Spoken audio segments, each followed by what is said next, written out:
Hello दोस्तों, स्वागत है आप सभी लोगों का राजस्थान एकेडमी पर। मैं प्रवीण सिंह आप सभी लोगों के साथ में। जैसा कि आप सभी लोग जानते हैं, लगातार आप सभी लोगों के लिए राजस्थान के जनरल नॉलेज को इंक्रीज करने के लिए राजस्थान अध्ययन की जो किताबें हैं वो लेकर के आ रहा हूं। आप सभी लोग ये राजस्थान अध्ययन की किताबें जो हैं लगातार पढ़ रहे हैं मेरे साथ में जुड़ करके। कक्षा 9 की जो राजस्थान अध्ययन की किताब है उसे अपन ने कंप्लीट कर लिया था। उसके बाद में कक्षा 10 की राजस्थान अध्ययन की किताब अपन पढ़ रहे थे और पहला अध्याय पढ़ रहे हैं जिसके अंदर राजस्थान के जो प्रमुख राजवंश हुए हैं उनके बारे में अपन पढ़ रहे हैं। और प्रमुख राजवंशों के अंदर अपन ने जो शाकंभरी के चौहान हैं उनके बारे में पढ़ना शुरू किया था। और शाकंभरी के चौहानों के अंतर्गत अपन ने जो है अर्णोराज और अजय राज के बारे में बात कर ली थी। और शाकंभरी के चौहानों का जो इतिहास है, चौहानों के आदि पुरुष वासुदेव को माना जाता है, इस प्रकार की जो तमाम जानकारियां थी वो हम जान चुके थे। आज हम पढ़ने जा रहे हैं अब चौहान वंश में अगले शासक के बारे में। विग्रह राज द्वितीय की बात अपन ने कर ली थी। आज अपन अब पढ़ने जा रहे हैं विग्रह राज चतुर्थ की। हो सकता है कि विग्रह राज तृतीय जो है इसी दौरान इसके बीच में कहीं ना कहीं एक शासक हुए होंगे, तभी शायद इनका नाम विग्रह राज चतुर्थ मिलता है। विग्रह राज चतुर्थ जो है इनका कार्यकाल 1158 से लेकर 1163 मात्र 5 वर्षों का रहा है।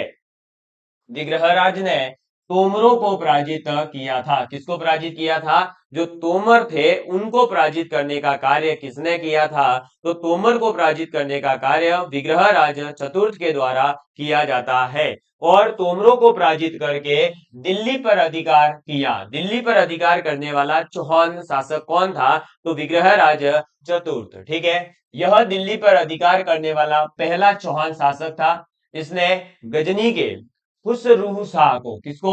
खुसरूह शाह जो थे, जो गजनी का है, उस गजनी के खुसरूह शाह को भी जो है परास्त करने का कार्य किसने किया था? विग्रह राज चतुर्थ ने।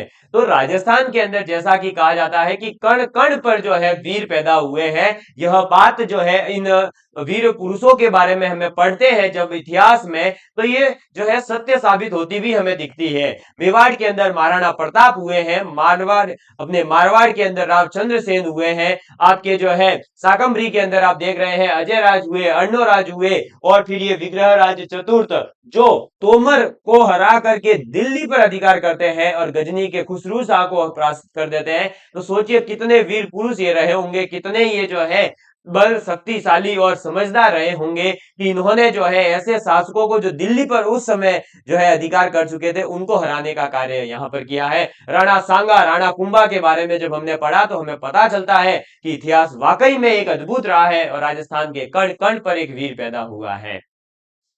जयानक भट्ट ने, किसने? जयानक भट्ट जो है उसने, जयानक भट्ट ने विग्रह राज चतुर्थ को, इसको विग्रह राज चतुर्थ को कवि बांधव की उपाधि दी है। तो ये ध्यान रखें कि कवि बांधव की उपाधि कौन से चौहान शासक को दी गई? तो विग्रह राज चतुर्थ को।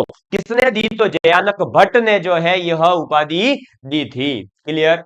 फिर विग्रह राज ने हरकेली, क्या? विग्रह राज ने हरकेली और उसके दरबारी विद्वान सोमदेव ने ललित विग्रह राज नाटक की रचना की। तो विग्रह राज ने तो हरिकेली नाटक की जो है रचना करी है, और इसी के दरबार में रहने वाला दरबारी कवि सोमदेव जो था, उस सोमदेव ने ललित विग्रह राज नाटक की रचना करी। और ये प्रश्न पूछे जाते हैं, अगर आपको जो है हम जैसे ही एक बार ये किताबें पूरी होगी उसके बाद मैं जब पीवाईक्यूज करवाऊंगा तो आपको पता चलेगा कि हाँ, राजस्थान अध्ययन की किताबें कितनी ज्यादा इंपॉर्टेंट है। और उससे भी ज्यादा इंपॉर्टेंट तो इसकी लैंग्वेज है, जो आप आरएएस मेंस एग्जाम के अंदर यूज कर सकते हैं। सीधे सीधे आप आरएएस मेंस में इसमें से जो है लाइन टू लाइन उठाकर लिख भी देते हैं तो आपको पूरे पूरे नंबर मिलते हैं, क्योंकि इन लाइनों को जो है छोटे मोटे किसी ऐसे ही जो है राइटर ने नहीं लिखा है। इन किताबों को लिखने का कार्य उन व्यक्तियों ने किया है जो पढ़ाई के क्षेत्र में 20-20 साल 30-30 साल तक जो है कॉलेज एजुकेशन के अंदर रहते हैं, और उन लोगों ने रिसर्च करी है राजस्थान की हिस्ट्री पर, फिर वो लोग जो है इन किताबों को लिखते हैं। तो इसकी भाषा शैली और इसके अंदर दिए गए फैक्ट बहुत ज्यादा इंपॉर्टेंट है। तो याद रखिएगा, विग्रहराज ने हरि के लिए लिखा था और उसके दरबारी कवि सोमदेव ने जो है ललित विग्रहराज नाटक की रचना करी। इसने अजमेर में एक संस्कृत पाठशाला भी बनाई थी। यह संस्कृत पाठशाला ही बाद में आगे जाकर के अभी एक देखेंगे कि इसे तुड़वाया जाता है और इसकी जगह पर एक नया जो है जगह बन करके आती है। वो कौन सी जगह आती है अभी बताऊंगा, अभी जस्ट आ रही है एक लाइन के बाद, देखना।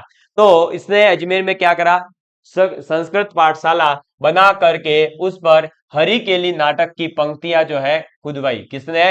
विग्रहराज चतुर्थ ने। तो फिर कुतुबुद्दीन ऐबक ने क्या करा कि कुतुबुद्दीन ऐबक ने इस संस्कृत पाठशाला को तुड़वा करके वहां पर जो आप ये सुनते हैं 2.5 दिन का झोपड़ा, वो 2.5 दिन का झोपड़ा जो है मस्जिद बनवाई थी। किसने? तो कुतुबुद्दीन ऐबक ने। और कुतुबुद्दीन ऐबक ने जहां पर 2.5 दिन का झोपड़ा बनाया, पहले वहां पर क्या था, तो पहले वहां पर संस्कृत पाठशाला चलती थी। जिस संस्कृत पाठशाला का निर्माण किसने करवाया था? विग्रहराज चतुर्थ ने।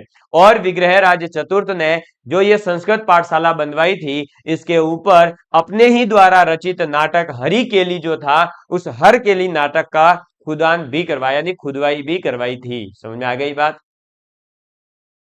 विग्रहराज ने बिसलपुर बसा करके वहां बिसलपुर झील भी बनवाई। ठीक है, तो बिसलपुर किसने बसाया था? विग्रहराज ने, जहां पर बिसलपुर झील भी बनवाई थी। फिर इसके बाद में विग्रहराज चतुर्थ के मूल्यांकन में डॉक्टर दशरथ शर्मा जी लिख रहे हैं। कौन लिख रहे हैं? डॉक्टर दशरथ शर्मा लिखते हैं कि उसकी महत्ता निर्विवाद है। उसकी महत्ता यानी उसकी महानता निर्विवादित है, कोई किसी प्रकार का कोई विरोध विवाद नहीं है, क्योंकि एक सेना अध्यक्ष के साथ साथ वह एक विजेता, साहित्य का संरक्षक, अच्छा कवि, सूझबूझ वाला निर्माता था। कौन? तो विग्रहराज चतुर्थ। तो डॉक्टर दशरथ शर्मा विग्रहराज चतुर्थ को कहते हैं कि यह एक महत्ता इसकी जो है बिल्कुल निर्विवाद रही है, क्योंकि यह एक न केवल अच्छा सेनापति बल्कि यह एक विजेता था, यह साहित्य का संरक्षक था, अच्छा कवि था, सूझबूझ वाला एक निर्माता था। पृथ्वीराज विजय का लेखक जो है लिखता है कि जब विग्रहराज की मृत्यु हो गई तो कवि बांधव जो उपाधि दी गई थी इसे जयानक भट्ट ने, की उपाधि निरर्थक हो गई, क्योंकि इस उपाधि को धारण करने की किसी में क्षमता नहीं रही थी। तो कवि बांधव की जो उपाधि थी वो जैसे ही विग्रहराज चतुर्थ की जो है मृत्यु हो जाती है, निधन हो जाता है, उसके बाद यह उपाधि निरर्थक हो जाती है। ऐसा कौन कह रहा है? तो ऐसा कहने वाला है विग्रहराज, जो पृथ्वीराज विजय के लेखक हैं वो ऐसा कह रहे हैं। ठीक है, फिर सोमदेव तो विग्रहराज को वीरों में ही नहीं वरन विद्वानों में भी अग्रणी मानता है। कौन? सोमदेव। जिस सोमदेव ने ललित विग्रहराज नाटक की रचना करी, वो तो इस विग्रहराज चतुर्थ को केवल वीर नहीं मानता, केवल शक्तिशाली नहीं मानता है, वो तो कहता है कि यह विद्वानों में भी सबसे अग्रणी रहे हैं। ठीक है, ये केवल उसकी मिथ्या प्रशंसा नहीं है, हरि केली नाटक से उसकी योग्यता जो है आकी जा सकती है। किलहॉर्न, कौन? किलहॉर्न ने भी उसकी विद्वता की प्रशंसा करते हुए स्वीकार किया है कि वह उन हिंदू शासकों में से एक व्यक्ति था जो कालिदास और भवभूति की होड़ कर सकता था। विग्रहराज का समय सपाद लक्ष्य का स्वर्णिम काल कहलाता है। समझ में आ गई बात? तो सपाद लक्ष्य का जो स्वर्णिम काल है वो कौन से शासक के समय है? तो वो है विग्रहराज चतुर्थ के समय। किसके समय? तो विग्रहराज चतुर्थ के समय। विग्रहराज चतुर्थ केवल और केवल एक वीर शासक ही नहीं है, बल्कि वो एक विद्वान भी है, सूझबूझ वाला व्यक्ति है और साहित्य का संरक्षक है, अच्छा कवि है। ठीक है, यह केवल उसकी प्रशंसा केवल नहीं है, झूठी प्रशंसा नहीं की जा रही है। इस बात को उसके द्वारा रचित हरिकेली नाटक को पढ़ने के बाद हमें उसकी विद्वत्ता के बारे में, उसके नॉलेज के बारे में भी जो है पता चलता है। साथ ही साथ जो अपना किल हॉर्न है, उस किल हॉर्न ने भी जो है इस बात को माना है कि जो विग्रहराज चतुर्थ है वो न केवल एक कोई शासक था, बल्कि वह हिंदू शासकों में एक ऐसा व्यक्ति था जो कालिदास और भवभूति से भी होड़ कर सकता था। ठीक है, तो ये थे विग्रहराज चतुर्थ, जिनका कार्यकाल केवल 5 साल का रहा है, लेकिन एक अच्छा कार्यकाल रहा है। इसके बाद में विग्रहराज चतुर्थ के बाद आते हैं पृथ्वीराज तृतीय। कौन आता है? पृथ्वीराज तृतीय, जिनका कार्यकाल रहेगा 1177 से लेकर के 1192 ईस्वी तक। जिस पृथ्वीराज के बारे में आप पढ़ते हैं, जिस पृथ्वीराज चौहान के बारे में इतिहासों में बहुत गुणगान किया जाता है, उसी पृथ्वीराज के बारे में आज अपन पढ़ने जा रहे हैं। पृथ्वीराज तृतीय बेसिकली वो कहलाते थे, तो ये भी ध्यान रखें कि पृथ्वीराज तृतीय जो है वो बहुत ज्यादा फेमस है, द्वितीय और प्रथम जो है वो इतने ज्यादा फेमस नहीं है। ठीक है, तो पृथ्वीराज तृतीय 1177 से लेकर 92 ईस्वी तक शासक रहे। शाकंभरी के चौहान शासकों में सबसे प्रसिद्ध शासक कौन है? तो पृथ्वीराज तृतीय है। यह 11 वर्ष की आयु में शासक बन गए थे। कौन? पृथ्वीराज तृतीय। ऐसे ही 11 वर्ष की उम्र में ही मालदेव भी जो है शासक बनते हैं। ये चीजें अपन पीछे पढ़ चुके हैं। 1182 ईस्वी में इसने सतलज प्रदेश के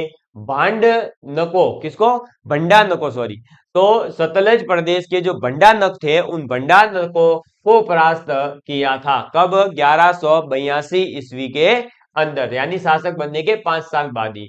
इसी वर्ष इसने महोबा के चंदेल शासक परमरी देव, कौन? परमरी देव को भी पराजित किया, जिसमें प्रसिद्ध वीर आल्हा उदल, कौन? आल्हा और उदल जो है लड़ते हुए मारे गए।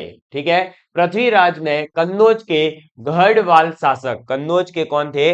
गहड़वाल शासक थे। तो पृथ्वीराज ने कन्नौज के गहड़वाल शासक जयचंद को भी परास्त किया। तो देखिए, इसने सतलज प्रदेश के भंडारनको को पहले तो हराया, उसके बाद में इसने महोबा के चंदेल शासक थे परमरी देव, उसको हराया। उसके बाद कन्नौज के गहड़वाल वंश के शासक थे जयचंद, उनको भी पराजित किया।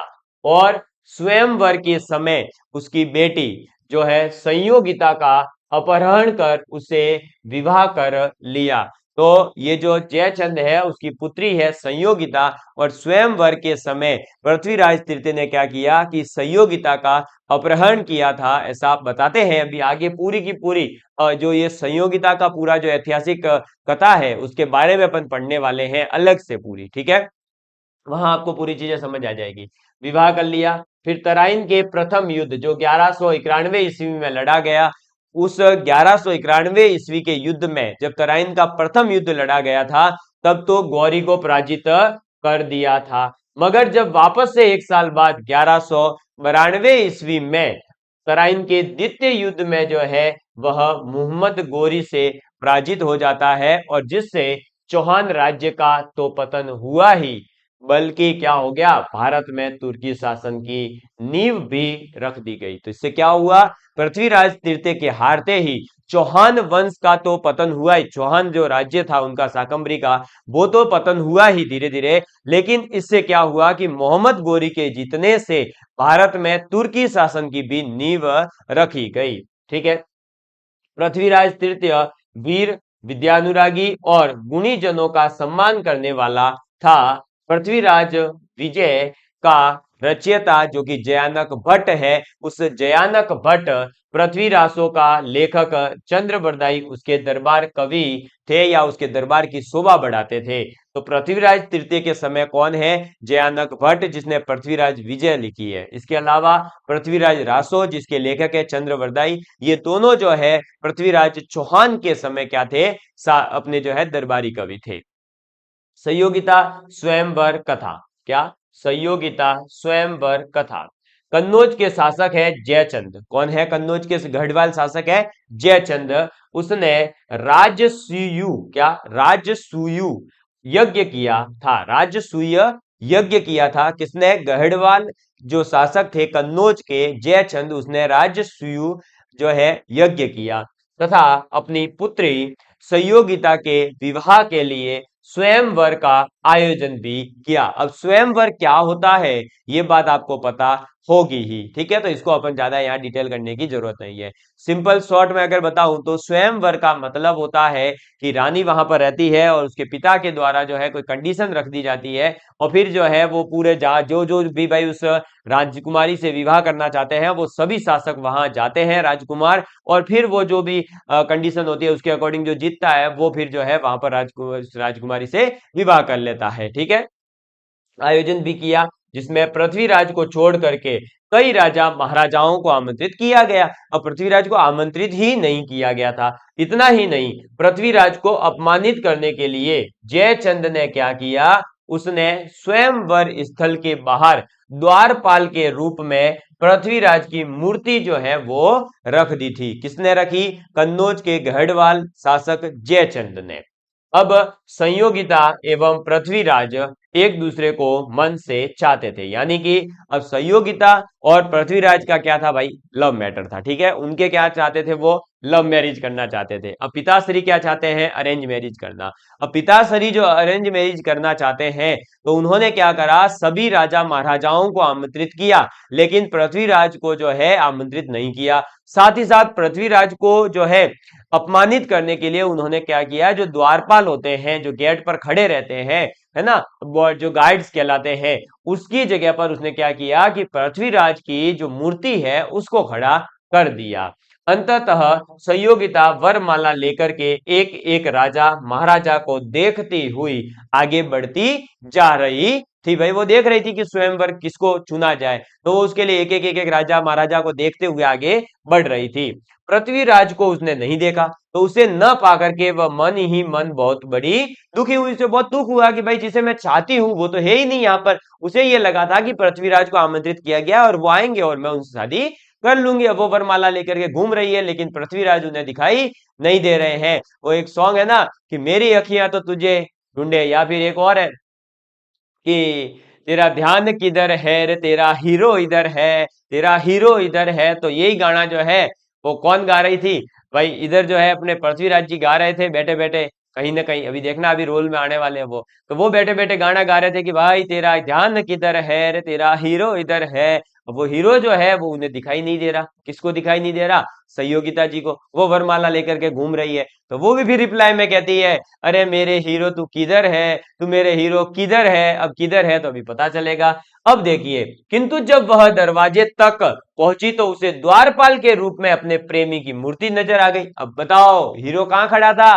वो गेट पे भैया, वो तो खड़ी थी ना मूर्ति, तो आखिरकार हीरो की फोटो है तो हीरो तो वही पसंद था उन्हें, तो इसलिए उनको वो नजर आ गई। और उसने क्या करा कि माला जो है उस मूर्ति के गले में डाल दी और उस समय तक पृथ्वीराज भी वहां पर एंट्री कर जाते हैं और वो जो है सीधा उस सॉन्ग के साथ ही एंट्री करते हैं कि तेरा ध्यान किधर है, तेरा हीरो इधर है, तेरा हीरो इधर है। और अपना हीरो पृथ्वीराज चौहान तृतीय जो है वह पहुंच चुके हैं और जैसे ही वो पहुंचते हैं तो फिर भैया क्या होगा, उसने संयोगिता को वहां से अपने साथ में ले लिया। भैया वो मूवी में दिखाते हैं ना, पहले वाली मूवी में, चल हीरोइन को ले लिया और साथ में, और वो चल दिए और कहां पहुंचते हैं? अजमेर की तरफ जो है प्रस्थान किया। चौहान जो सैनिक थे उन्होंने गढ़वालों को उसका पीछा करने से रोका और अजमेर पहुंच करके पृथ्वीराज ने संयोगिता से विवाह कर लिया। पर इस घटना से जयचंद और पृथ्वीराज के बीच में जो शत्रुता थी, जो दुश्मनी थी, वो और बढ़ गई, क्योंकि वो तो भाई चाहता ही नहीं था कि पृथ्वीराज आए भी। जबकि उसका क्या हो गया, ये तो सीन ही अलग हो गया। पृथ्वीराज आया भी और पृथ्वीराज शादी करके भी चला गया, संयोगिता को लेकर भी चला गया। तो इससे जयचंद जो कन्नौज के गढ़वाल शासक है उसे बहुत बुरा लगा, उसे दुख हुआ कि मेरी बेटी को मेरे घर से उठाकर लेके आई, तो ये की बात है। और पृथ्वीराज चौहान तो थे ही तेज, उन्होंने कहा कि अगर मैं राजपूत हूं तो फिर कहां से उठाऊंगा, सीधे घर से उठाने की भी हिम्मत रखता हूं। और वो उठाकर लेके चले गए। ऐसे महान शासक है भैया अपने राजस्थान के, ऐसे वीर पुरुष हैं, देख लीजिए, सीधा है ना, बोले ऐसे डरपोक थोड़ी हूं कि तू मना कर दे और शादी ना करो, हम तो उठा ले जाएंगे। अब वो संयोगिता को ले गए, दुश्मनी बढ़ गई। अब ये संयोगिता कथा की एक ऐतिहासिकता के बारे में अपन थोड़ा सा जानते हैं। ये हमारी किताब में अगर विशेष रूप से दे रखा है तो हो सकता है कि ये हमारे काम आएगा। ठीक है, हो सकता है कोई इंपॉर्टेंट फैक्ट हो सकता है कि आपसे ये कथा कोई पूछे तो आप बता सके। देखिए अब क्या है, इस कथा की सत्यता और ऐतिहासिकता के संबंध में इतिहासकार एक मत नहीं है। अब ये कथा जो है इसको लेकर के भाई देखो अलग अलग सभी के विचार है ना। अब अलग अलग विचार है तो क्या विचार है देखेंगे। जैसे कि डॉक्टर गौरीशंकर हीराचंद ओझा, कौन है, तो डॉक्टर गौरीशंकर हीराचंद ओझा, उन्होंने इसे कपोल कल्पना मानते हुए कहा है कि प्रबंध कोश और हमीर महाकाव्य, पृथ्वीराज प्रबंध और प्रबंध चिंतामणि जैसे समकालीन ग्रंथों में इस घटना का कोई जिक्र नहीं है। तो डॉक्टर गौरीशंकर हीराचंद ओझा जी क्या कर रहे हैं, रिसर्च करते हैं, हिस्ट्री में उन्होंने बहुत अच्छा काम किया है। तो उन्होंने जो है कहा कि मैंने जो है भाई, इन्होंने बड़े बड़े ग्रंथ पढ़े, प्रबंध कोश पढ़ा, हमीर महाकाव्य पढ़ा, पृथ्वीराज प्रबंध पढ़ा, प्रबंध चिंतामणि पढ़े, जो कि उस समय के ही ग्रंथ हैं। अब उस समय के ग्रंथ है और उनमें ही वह अगर चीज नहीं है तो बोले कि कैसे मान ले रहे कि ये चीज सत्य है। क्योंकि जैसे देखिए, कल अगर कोई घटना घटित हुई है तो आज अखबार में आएगी। अब आज से 10 साल बाद में जब कोई रिसर्च करेगा उस घटना के बारे में जो कल घटित हुई थी, तो आज या कल या परसों के अखबार में अगर वो चीज नहीं मिल रही है और आज से 5 साल के बाद में कोई किसी बुक में से वो चीज मिल रही है, तो कहीं ना कहीं इतिहासकार को डाउट होगा ही ना कि जब अखबार में ही नहीं आया था तो इसने कैसे लिखा है।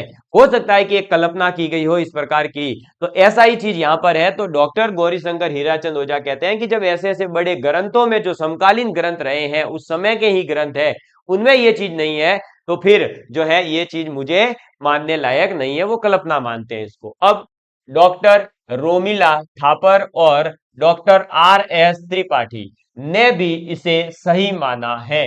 ठीक है, तो किसने, डॉक्टर रोमिला थापर और doctor R S Tripathi ji जो है वो इस बात को सही मानते हैं। समकालीन फारसी तवारीखों में इस घटना का वर्णन नहीं मिलता है। अब उस समय की जो फारसी तवारीखें हैं उनके अंदर भी इस घटना का कोई उल्लेख नहीं मिलता है। तो जब उस समय के ही जो चीजें थी, उस समय के जो ग्रंथ है, उनमें ही अगर इन चीजों का उल्लेख नहीं मिल रहा है, तो हो सकता है कि बाद में किसी ने इतिहास के साथ छेड़खानी की हो, या फिर जो है एक कल्पना मात्र या इतिहास को थोड़ा सा जो है एक अलग इंटरेस्टिंग बनाने के लिए लिख दिया हो, ऐसा भी तो हो सकता है। किंतु अबुल फजल ने इसका वर्णन जो है अवश्य किया है। तो आपसे पूछा जा सकता है कि जो पृथ्वीराज और संयोगिता की जो कथा है उसका उल्लेख किसने किया है, तो उसका उल्लेख अबुल फजल ने जो है किया है। ठीक है, अब इसके बाद हमारे डॉक्टर दशरथ शर्मा जी साहब आते हैं। डॉक्टर दशरथ शर्मा ने बताया कि हमीर महाकाव्य तथा रंभा मंजरी, क्या, हमीर महाकाव्य और रंभा मंजरी में ढेर सारी गलतियां हैं तथा इनमें वर्णन न मिलने से सारी घटना को ही काल्पनिक मान लिया जाए, यह उचित नहीं है। अब आपको भी पता है साइंस में भी यही होता है, इतिहास में भी यही होता है, ज्योग्राफी में भी यही होता है, पॉलिटी में भी यही होता है कि अगर कोई चीज बताई जा रही है किसी के द्वारा, तो उसका फिर जो है दूसरे रिसर्च करने वाले कहीं ना कहीं उसके पीछे कारण पूछते हैं या फिर उसका विरोध करते हैं कि ये चीज ऐसे है तो ऐसा क्यों नहीं है, ऐसा क्यों नहीं है, ऐसे ऑब्जेक्शन आते हैं। जैसे देखो, डॉक्टर गौरीशंकर हीराचंद ओझा ने कहा कि हमीर महाकाव्य में ये नहीं है, इसलिए ये गलत है, काल्पनिक है। अब इसी चीज का विरोध कौन कर रहा है, डॉक्टर दशरथ शर्मा जी। वो कह रहे हैं कि हमीर महाकाव्य और रंभा मंजरी में तो बहुत सारी गलतियां हैं, अब उनमें गलती है और गलती होने के कारण उनका यह कहना है कि इसमें अगर ये घटना नहीं मिल रही है तो पूरी की पूरी घटना को काल्पनिक मान लेवे, ये कोई बात सत्य थोड़ी है। और हो भी सकता है कि जैसे कोई न्यूज है, वो न्यूज जो है मान लीजिए अखबार के अंदर हो सकता है कि पैसों के माध्यम से या किसी और के माध्यम से या पर्टिकुलर किसी चीज की वजह से उस चीज को अखबार में नहीं छापा गया हो, लेकिन आज से 5 साल बाद जब कोई रिसर्च करेगा तो उस चीज के बारे में जो व्यक्ति उस समय रहे होंगे उन्होंने तो बताया होगा। तो हो सकता है कि ये कथा के बारे में किसी और ने बताया हो और फिर इतिहास में लिखी गई हो। जरूरी थोड़ी है कि उस समय के समकालीन ग्रंथों में वो चीज मिले ही, ऐसा डॉक्टर दशरथ शर्मा जी कह रहे हैं। ठीक है, तो इन्होंने क्या करा, डॉक्टर गौरीशंकर हीराचंद ओझा के जो कथन था उसका विरोध किया। अब उन्होंने घटना की सत्यता को स्वीकार करते हुए बताया कि प्रेम जीवन का एक अंग है और वह सत्य एवं वास्तविक है, अतः यह घटना घटी हो तो कोई आश्चर्य की बात है ही नहीं। और सीवी वैद्य और डॉक्टर गोपीनाथ शर्मा जी ने भी इसे स्वीकार किया। अब डॉक्टर दशरथ शर्मा जी कह रहे हैं कि अगर घटना, देखिए भाई, पहली बात तो ये है कि समकालीन ग्रंथों में नहीं मिल रही, इसलिए हम इस चीज को एक्सेप्ट ही नहीं करें, ये हो नहीं सकता। दूसरा, इन्होंने कहा कि देखिए प्रेम जो है वो जीवन का एक अभिन्न अंग है और प्रेम होना स्वाभाविक है, इसलिए इस घटना के अगर सत्य भी है, अगर ये घटना, तो इसमें आश्चर्यचकित होने की, सरप्राइज होने की कोई जरूरत नहीं है। और फिर इसी बात को डॉक्टर सीवी वैद्य और डॉक्टर गोपीनाथ शर्मा ने भी मान लिया कि हाँ, डॉक्टर दशरथ शर्मा जी सही कह रहे हैं, इसमें क्या आश्चर्य की बात है, हो सकता है प्रेम हुआ होगा और उन्होंने लव मैरिज कर ली होगी, क्या दिक्कत है, ठीक है। इस प्रकार संयोगिता अपहरण की घटना में कोई संदेह नहीं रह जाता है। सदियों से चली आ रही इस कथा में समय के साथ उतार चढ़ाव या अतिशयोक्तिपूर्ण वर्णनों का आना स्वाभाविक है, किंतु इससे इस घटना की सत्यता पर शंका करना उचित प्रतीत नहीं होता है। और आखिरकार आपको इसमें कुछ भी ज्यादा इंपॉर्टेंट बात देखने को नहीं मिली, बस ये है कि आप ये ध्यान रखें इसका उल्लेख कहां पर मिलता है। तो देखो, इसका उल्लेख जो है केवल अबुल फजल ने किया है, ना ही तो प्रबंध कोश में, ना ही हमीर महाकाव्य में, ना ही पृथ्वीराज प्रबंध में, ना ही प्रबंध चिंतामणि में मिलता है। इसी के साथ फारसी तवारीखों में भी इसका कोई उल्लेख नहीं मिलता है, ठीक है। चलो, फिर अब शाकंभरी के चौहान जो है, पृथ्वीराज चौहान जैसे ही मोहम्मद गोरी से परास्त होते हैं 1192 ईस्वी में, जब तराइन का द्वितीय युद्ध होता है, तो उसके बाद में ये चौहान वंश जो है वहां पर जो है पतन होता है। और अब आगे बढ़ते हैं हम रणथंबोर के चौहान वंश के बारे में, और रणथंबोर के जो चौहान वंश है उसके जो प्रमुख शासक हुए उसके बारे में। तो देखिए, रणथंबोर के चौहान वंश का संस्थापक है गोविंद राज। तो ये पहला पॉइंट तो इंपॉर्टेंट ये मिलता है कि जो रणथंबोर के चौहान वंश है, उस रणथंबोर के चौहान वंश का जो संस्थापक है वो कौन है? गोविंद राज है, ठीक है। और गोविंद राज ने रणथंबोर में चौहान वंश की स्थापना 1194 ईस्वी में करी थी। और ये गोविंद राज जो है वो पृथ्वीराज तृतीय का ही पुत्र है।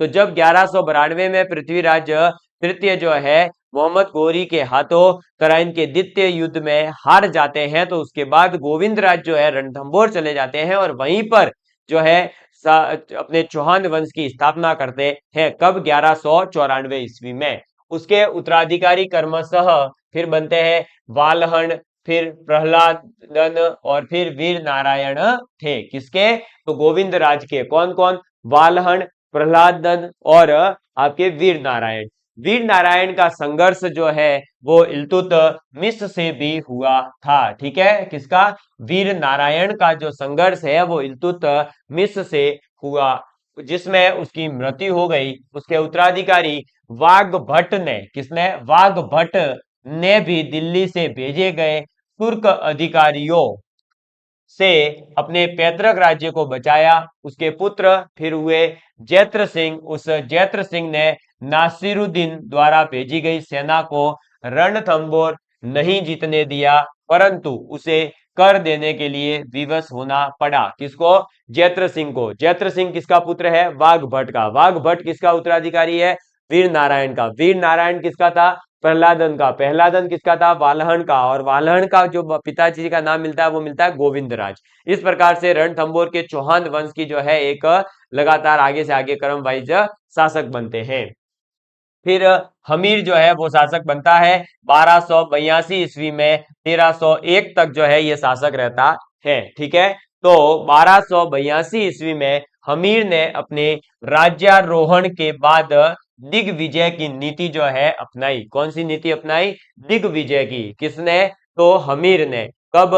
तो 1282 में जब वो शासक बना तो उसने दिग्विजय की नीति अपनाई और आबू, काठियावाड़, पुष्कर, चंपा, धार आदि राज्यों को इसने अपनी अधीनता स्वीकार करने के लिए बाध्य किया।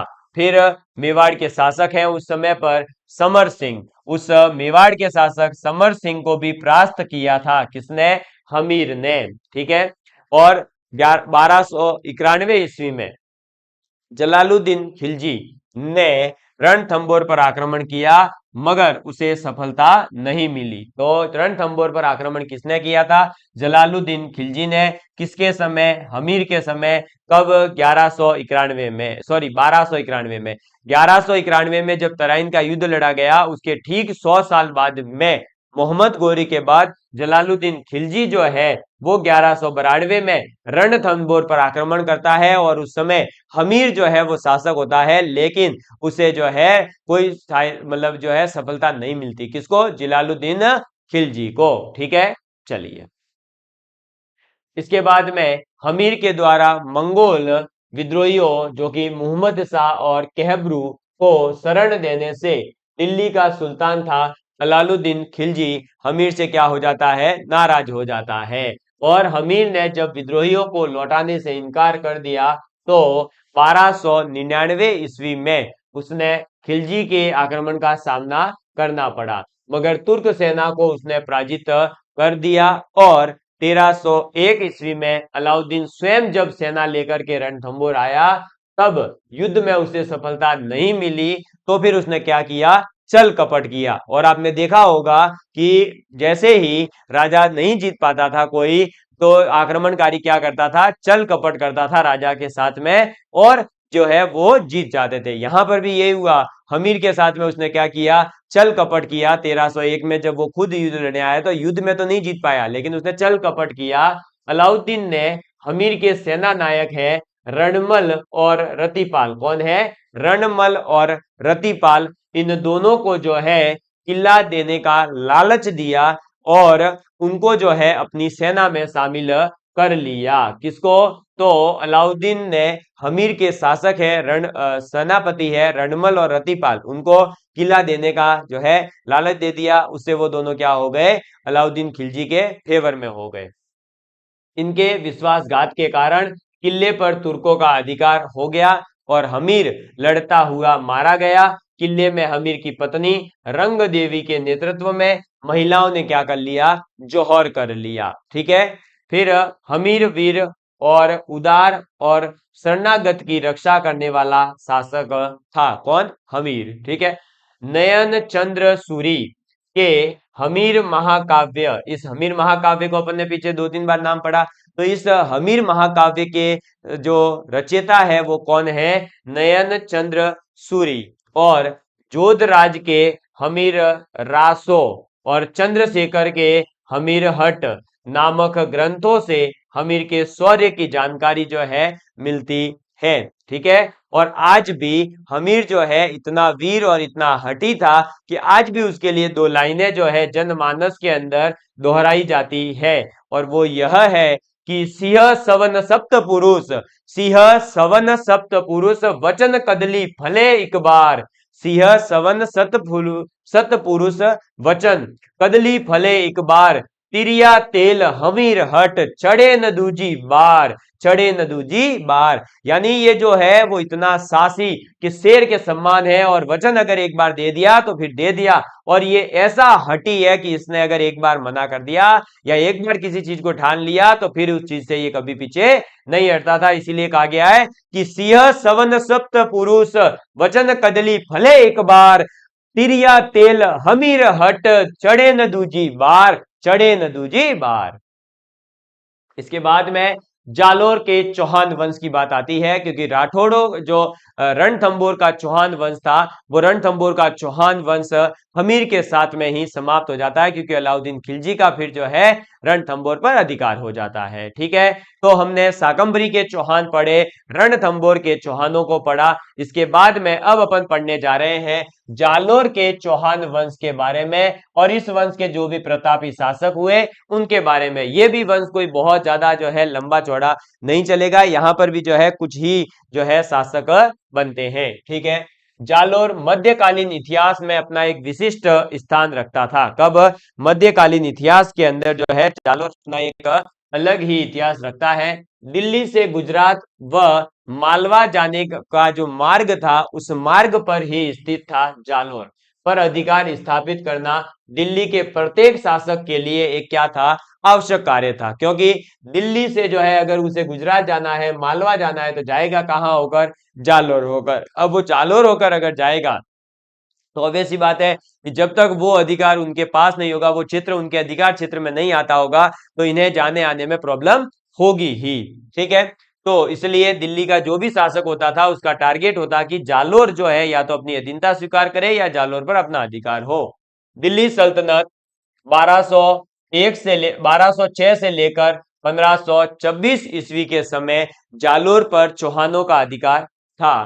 ठीक है, जालोर के इस चौहान वंश का संस्थापक जो है वो कीर्तिपाल को माना जाता है। ठीक है, तो जालोर के अंदर चौहान वंश का संस्थापक कौन है? कीर्तिपाल है, जिसने 1181 ईस्वी के अंदर, कब? 1181 ईस्वी में इस राजवंश की नींव डाली थी। किसने? कीर्तिपाल ने। ठीक है, चलिए इसके बाद जो है हमारे यहाँ पर पहले शासक आते हैं जालोर के, वो है कान्हड़ देव। और कान्हड़ देव का शासन रहता है 1305 से लेकर 1311 ईस्वी तक। कब तक? 1305 से लेकर 1311, यानी 6 साल का रहता है। कान्हड़ देव जालोर के चौहान शासकों में सर्वाधिक शक्तिशाली था।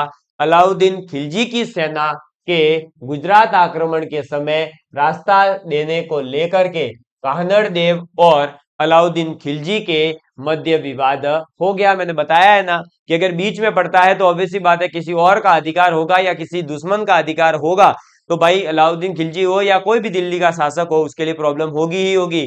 तो दिल्ली के शासक जब वहां से गुजरात अभियान के लिए जाते थे तो जालोर के शासक थे कान्हड़ देव, उन्होंने अलाउद्दीन खिलजी का क्या करा? रास्ता देने से रोका था। इसको लेकर के इन दोनों के बीच में विवाद होता है। फिर 1305 ईस्वी में सुल्तान अलाउद्दीन खिलजी ने, सेना नायक है उनके एन उल मुल्क मुल्तानी, कौन? एन उल मुल्क मुल्तानी, उस एन उल मुल्क मुल्तानी को जो है सेना सहित जालोर भेज दिया।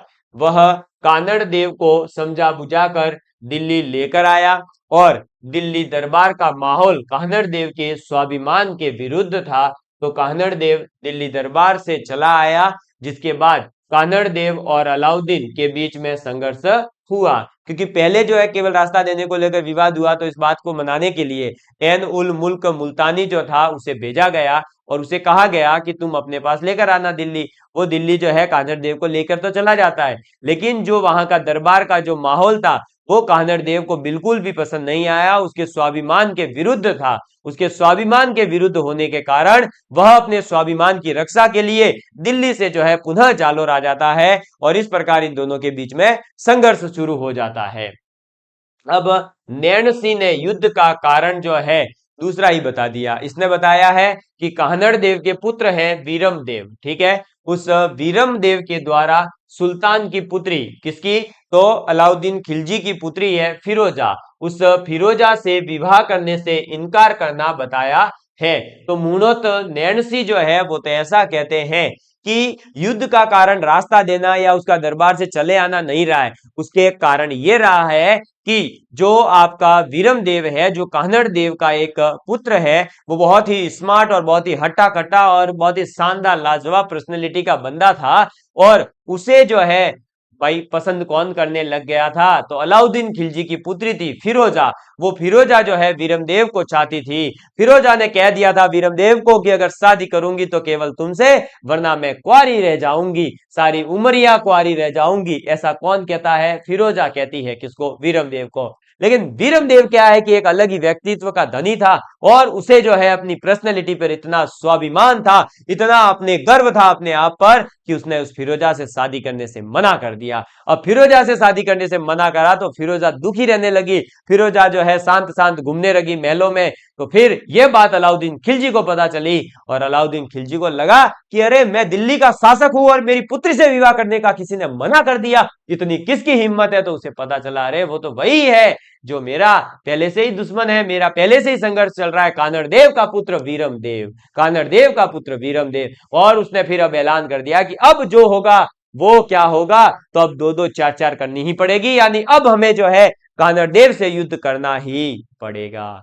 तो अब इस प्रकार से क्या होता है कि 1308 ईस्वी में सुल्तान ने फिर जालोर के शक्तिशाली किले सिवाना पर अधिकार कर लिया और उस सिवाना पर अधिकार करके उसका नाम खैराबाद रखा। तो सिवाना दुर्ग का नाम जो है बाद में क्या रखा गया? खैराबाद। कब?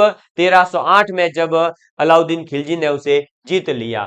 फिर कमालुद्दीन गुर्ग जो था, उस कमालुद्दीन गुर्ग को उस सिवाना के दुर्ग का, जिसका नाम खैराबाद कहा गया, उसका जो है प्रतिनिधि नियुक्त कर दिया। 1311 ईस्वी में अलाउद्दीन ने जालोर पर घेरा डाल दिया, लेकिन सुल्तान को सफलता नहीं मिल सकी। अंत में कान्हड़ देव के एक जो है दहिया सरदार है बीका, कौन? बीका। उस बीका ने क्या कर दिया? विश्वासघात कर दिया। और जैसे ही दहिया सरदार बीका ने विश्वासघात किया, तो उसके कारण दुर्ग पर अलाउद्दीन का अधिकार हो गया और कान्हड़ देव लड़ता हुआ मारा गया। और किले की जो महिलाएं थी, उन्होंने जौहर किया और अलाउद्दीन ने जालोर जीत करके उस जालोर का जो नाम है वो जलालाबाद रख दिया। किसने? अलाउद्दीन खिलजी ने। तो पहले अलाउद्दीन खिलजी ने 1308 में सिवाना के दुर्ग को जीता और उसका नाम खैराबाद रखा, और उसका प्रतिनिधित्व नियुक्त किसे किया था प्रतिनिधि के रूप में? तो उसके प्रतिनिधि के रूप में कमालुद्दीन गुर्ग को जो है नियुक्त किया। फिर 1311 में पुनः उसने जालोर पर अधिकार किया, मतलब जालोर पर जो है आक्रमण किया। और जालोर पर आक्रमण के समय कान्हड़ देव के एक सेनापति है दहिया सरदार बीका, उस दहिया सरदार बीका ने विश्वासघात किया, और विश्वासघात के कारण जो है कान्हड़ देव को वहां पर वीर गति को प्राप्त होना पड़ा। और जो महिलाएं थी उस महल की, उन महिलाओं ने फिर जो है क्या करा? तो उन्होंने जौहर किया, और इस प्रकार से जो है अपने जालोर पर अधिकार हो गया जलालुद्दीन अलाउद्दीन खिलजी का, और उसने फिर जालोर का नाम जलालाबाद रखा। ठीक है, चलिए। इसके बाद में आमेर का कछावा वंश आता है, यानी कि जो आमेर यानी जयपुर के जो शासक हुए हैं उनके बारे में। और ये आमेर का कछावा वंश जो है ये थोड़ा सा बड़ा वंश है, इसके बारे में अपन अब अगली कक्षा के अंदर पढ़ेंगे। ठीक है, और ये बहुत ही जल्दी अब जो है आपका चैप्टर समाप्त होने वाला है। जिन जिन शासकों को मैं पढ़ा रहा हूं, इन शासकों के बारे में आप और डिटेल में पढ़ सकते हैं। बाकी इसके अलावा जो छोटे मोटे शासक हो, हर शासक को आप क्रमवाइज याद करने की जरूरत नहीं है, क्योंकि हम क्या है साइंस के कुछ विद्यार्थियों को पढ़ाते हैं, तो उनके दिमाग में आता है कि सर 1305 में वो शासक है, 1311 तक रहा, 1311 से आगे क्या हुआ? अरे क्या हुआ उससे हमें कोई मतलब नहीं है। जितना हमारी किताबों में मिल रहा है उतना पढ़ लेंगे, सफिशिएंट है। उससे आगे क्या हुआ, उसके बाद क्या हुआ, जालोर में कलेक्टर व्यवस्था कब लागू हुई, कब लागू नहीं हुई, इतना सारा पढ़ने की जरूरत नहीं है। जितना किताबों में लिखा है इतिहास के बारे में हमें उतना ही पढ़ना है, क्योंकि उससे आगे का और उससे पीछे का पढ़ने का कार्य उनका है जो हिस्ट्री के अंदर रिसर्च कर रहे हैं, जो शोध कार्य कर रहे हैं। अगर आप भी रिसर्च फील्ड में जाना चाहते हैं तो फिर आप उसमें जाइए। आप क्यों तैयारी कर रहे हैं? आप पीएचडी करिए, नेट करिए, जेआरएफ करिए, और जो है पीएचडी में भी 7-7 8-8 साल 10-10 साल दीजिए अपने जीवन के। रिसर्च करते रहिए ना, अनुसंधान करिए। क्यों आप जो है इन चीजों में घुस रहे हैं ना? तो अगर हमें नौकरी लेनी है तो फिर उतना ही पढ़ना है जितना किताबों में है, और नौकरी के अलावा हमें कुछ और करने का सूझ रहा है तो फिर हमें नौकरी लेने की जरूरत नहीं है, हमें और उसी फील्ड में आगे कार्य करना चाहिए। ठीक है, चलिए, तो love you all of you, please take care and please share with your friends. जय हिंद, जय भारत।